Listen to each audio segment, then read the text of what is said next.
Welcome to this tutorial on highlighting only unique or duplicate values in Excel. In this step-by-step guide, we will show you how to easily identify and highlight these values. Let's get started. Firstly, select the range of cells where you want to identify and highlight the unique or duplicate values. Let's select range of cells A1, A4. Now, go to the Home tab in Excel's ribbon at the top of the window. Look for the Styles group and click on the Conditional Formatting button. From the drop-down menu, select Highlight Cells Rules. You can see that it will open a submenu with various rule options. In this Highlight Cells Rules submenu, click on the Duplicate Values option. This rule allows you to easily identify and highlight duplicate values in your selected range.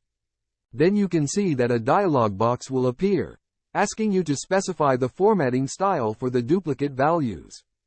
Choose the desired formatting, such as font color, fill color, or border style, to highlight the duplicates and make them visually stand out.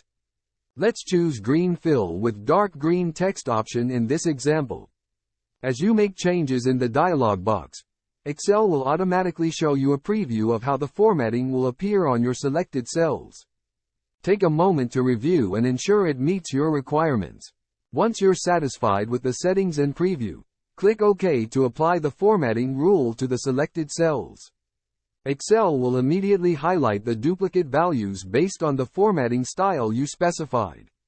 If you want to highlight only the unique values, you need to go back to the Conditional Formatting menu and select Highlight Cells Rules again. This time, choose the Unique Values option. In the dialog box that appears, specify the formatting style you want to apply to the unique values. This will help distinguish them from the rest of the data. Review the preview of the formatting. Once you're satisfied, click OK to apply the formatting rule. Excel will highlight only the unique values using the formatting style you specified. Now you can see that you have successfully highlighted both duplicate and unique values in Excel.